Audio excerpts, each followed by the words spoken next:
All right, guys, today we're going to go through what I call the 7 golden rules of interviewing. So rule number 1 is, he who has the gold makes the rules. And what I mean by that is the following. You already have the world's greatest opportunity. The person that we're interviewing either A, doesn't have a position anywhere and is currently unemployed, or B, isn't happy for some reason. Maybe they can't grow, they don't like the environment, and that's why they're interviewing. So what's important to understand is that you are in full control. 100%. At no point in time should that line ever get blurred. You are the interviewer, they are the interviewee. And you can be very confident that even if the person you're speaking to, the person you're interviewing, even if maybe they have more experience than you, or they have a background that intimidates you in whatever way, and I say that, just keeping it real, well, my confidence in the beginning wasn't necessarily just in myself. It was, I knew that I had an opportunity that was amazing. And no matter what the goals were of the person I was interviewing, no matter what they wanted to achieve in their life, I knew I was closer to achieving those things than they were. If it was growth thereafter, if it was stability thereafter, if it was money thereafter, if it was fun thereafter, that they were after, or some combination of that, I knew that the environment, I knew whatever the person I was interviewing was looking for, I knew that we had it. And I was very, very confident in that fact. So that's rule number 1. Number 2 is something we call excited indifference. So when I first started interviewing, I was so excited about the opportunity. I felt like I found the pot of gold at the end of the rainbow. And all I wanted to do was tell everybody how amazing it was. And I thought that that would be really effective. And it wasn't very effective. What I found was that the more excited I was about the opportunity and the more I tried to sell it, the less interesting it was to the people I was talking to. One of the reasons why I probably struggled at interviewing in the beginning. And I'd get people and they'd get interested and they'd get excited, and I'd do the lunchtime breakdown. I'd say, when can you start? They'd say, I can start tomorrow. And then I would tell them it's going to be so amazing, it's going to be so great, we're going to do all these things. Didn't work at all. What I had to learn was, and then first I went like the other extreme. So then I was just very serious and I was very business, and that didn't really flow well or work either. And what we came up with something called excited indifference, which is the right balance of the right level of excitement and indifference. I'll explain it like this. So when I interview someone, I'm excited to get to know them. I'm excited to hear genuinely about their stories, about their background. I'm excited to know what makes them tick. I'm excited to hear about their past jobs. I'm excited to hear about their goals for the future. I'm excited to hear about their dog. I'm excited to hear about what they like about the movie that they went to last week and what their favorite sports team is. However, I don't care at all whether or not they're interested in the position. That's not my job as the interviewer. My job is to evaluate that person on behalf of the manager and come back and give a recommendation. If it was up to me, maybe I could make a decision, but it's not up to me. And I remember coming back to my office one time and Josh said, why does this person already feel that they have the job? And I said, I don't know, I just really like them. I think they're great. I told him I was going to give him a great recommendation. And he said, oh, that's fine, but it's my company. You can't give him a position. And I feel like you already gave it to him. And he taught me a lesson that day. He actually sent the interview home. And this concept of excited indifference, if you think about it, this is what works in the field too, right? You get excited about the people you're talking to, you're indifferent on whether or not they want the product. And excited indifference is a really important skill. The people I've seen that are the greatest in the field, the greatest recruiters, the greatest developers of people, all understand this relationship of excited indifference. I'm excited about everything. I'm excited to get to know you. I'm excited about lunch. I'm excited about the customers we're talking to in the field. I'm excited about everything. And I don't give a flying whether or not you want the position or not, because it's not up to me, it's not up to you. We have the greatest opportunity. You have nothing, either unemployed or you don't like where you're working. Number 3, the number 1 reason why people start is that they see something in the person that interviews them that they wish that they had. Some of that can be tangible or defined, like they're excited about the opportunity that you have, and you do a great job of explaining the opportunity, and you do a great job of answering their questions, and now they want to have that opportunity too. Most of the time, though, it's a feeling. And what I had to learn, and this is some of the most important lessons I learned, not just in business but in my life, is that there's really 2 things that everyone's looking for.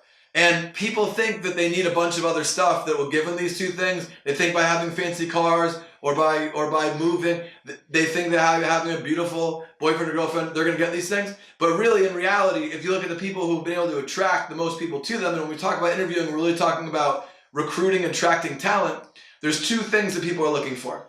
And the people who are great recruiters get good at these 2 things. Number one is that everyone is looking to feel good in their own skin.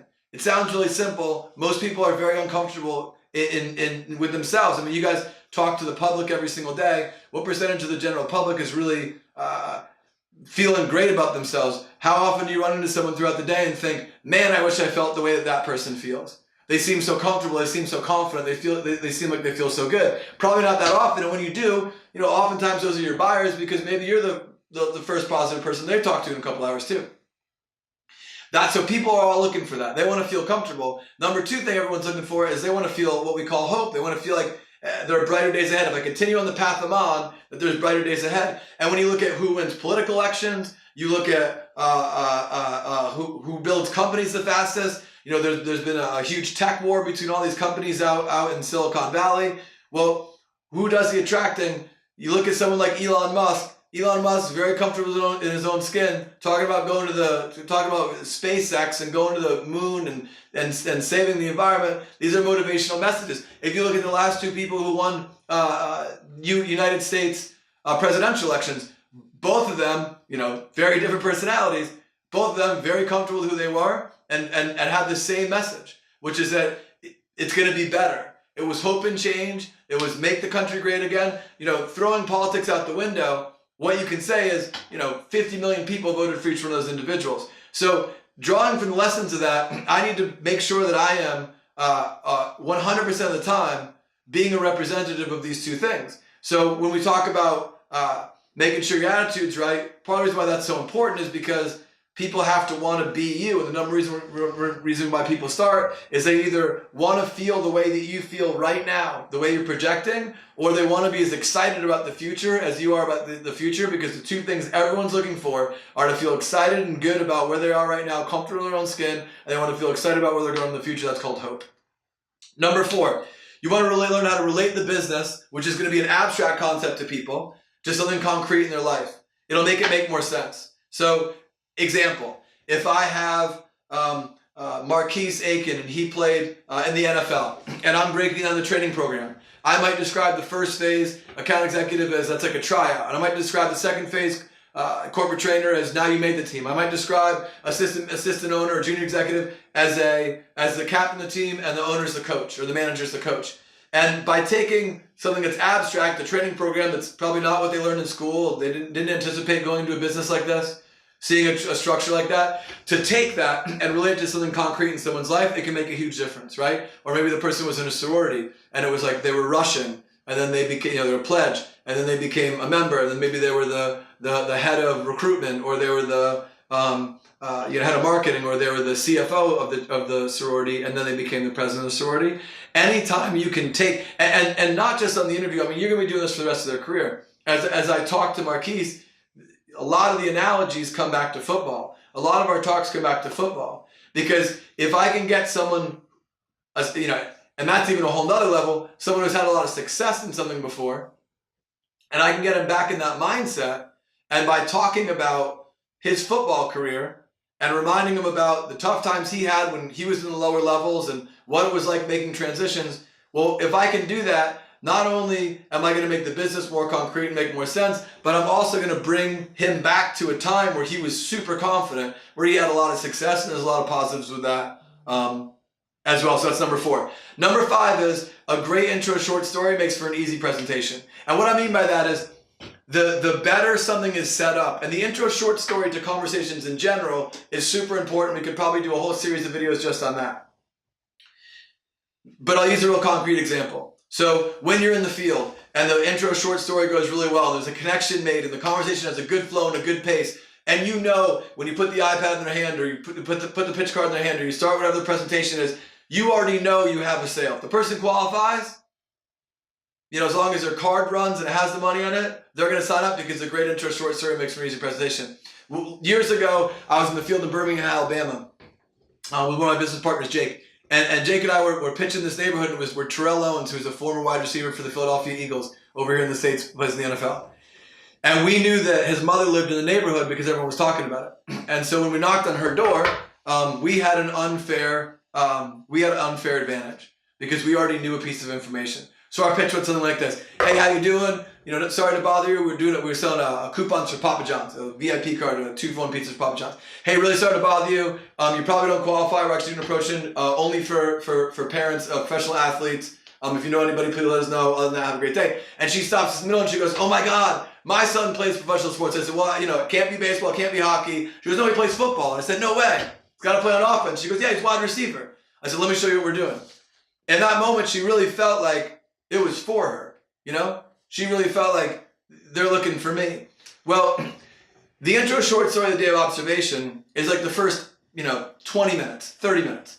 It's the setup, it's the impression that you give, it's the image that you have, it's the confidence you have, it's making sure your interview is not outdressing you, it's making sure that you're confident, that you have everything with you, you don't have papers hanging out, you don't look like a person going to do door-to-door sales or going to sell in a Walmart, and you look like a business person.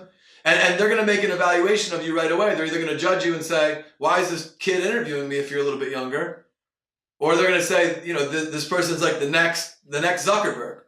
They're really impressive.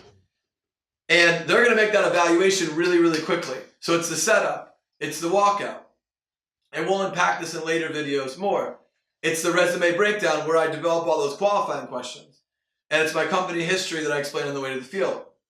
We're doing an in-house observation in a slightly different style. It's the same basic flow. Well, what that means is as I'm learning how to recruit, I'm going to put 80% of my time into learning the first 10 to 20% of the day because I know that a great intro short story makes for an easy presentation. Number 6, explain everything from the client and the manager's point of view. Our business is an unbelievable deal for our clients. They have never seen anything like it, and that's really why this opportunity exists. That's why I'm interviewing the person I'm interviewing today. Because what we do for our clients is so much more effective than anything that they've ever seen. I mean, we started in my office with a couple reps on charities in 2008, and we didn't, came in and said, we're gonna sell charities or do a charity campaign. We just used to sell things. What are we gonna sell? We're gonna sell charities? Like how much, what does that even mean? I said, no, we're gonna raise money for people. I said, well, what do they get? They said, they get to feel good. And I said, okay, I mean, we're pretty good at sales. Our system's pretty good, but I don't know how the heck that's going to work. We've raised $2 billion for charities. We work with charities in 17 countries. That's what we've done in the last just over a decade.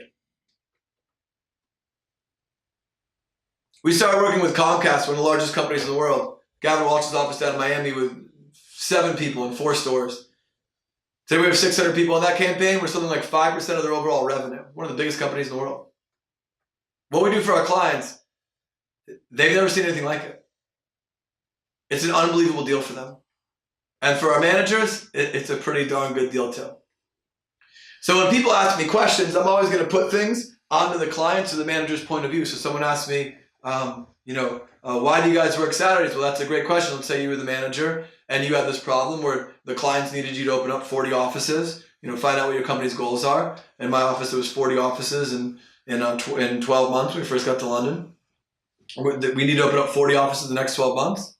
And so if you were the manager and you had that sort of goal and you had that sort of pressure because what you did for the client was so effective, would that be a reasonable move, you think, throwing in an extra day to a normal week for the big win that you had? Well, yeah, that makes sense. Okay, awesome. Or if someone asks me, we'll go through this later in day of observation questions in a different video, but if someone says to me, how do you get paid? I say, that's a great question. You're interviewing for a management training program. I want to see if you can think like the manager. And almost any questions I get asked, I'm going to answer it's a great question, and then I'm going to put them in the place of the manager, or I'm going to put them in the, oh, do you guys go door to door? Well, that's a great question. Let's say you're AT&T and you're the marketing director, and your goal is to talk to 90% of all the people that lived within the radius of Pensacola. Would you want us to go talk to people where they live about their home, internet, and phone services? Yeah, okay, yeah. Or what do you do when it rains? It's a great question. If you were the president of our company and you were competing against television, radio, and print, and all these other mediums of advertising, what do those mediums of advertising do when it rains outside? So if you were our manager or you were the marketing director for AT&T, what would you expect?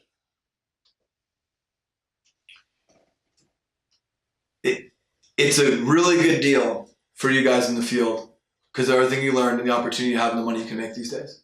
Far more than you could make when I was in the field. Far more. but it's an unbelievable deal for our clients. That's why we're so desperate. I say desperate. That's why we're so excited to share this information. Because the pressure on us we have from our clients, you have no idea. If every single person that watches this video in the next year got to management, and you all opened up 20 offices, so you all put 20 people in your office, and they all got to management, we would still be behind on what we need to do. So number 6 is explain everything from the client's point of view and the manager's point of view. Number 7 is don't prejudge. You just never know. I'm going to give you 2 extreme examples. When I came in for my day of observation, I was supposed to go to law school, at a very good law school. I was living 3.5 hours away at my girlfriend at the time's house. I had driven down. I couldn't start for a couple weeks. I had never worn a shirt and tie before, so I was wearing my buddy's shirt that was like a 17.5-inch collar. I wear a 15.5-inch collar, so it looked really silly. I had a clip-on tie. I played in a band and looked like a kid who played in a band. I'll just kind of leave it at that. I had a ponytail, down to here. And if set up with you on the day of observation, you probably would have wondered what you did wrong. But it turned out I did pretty well.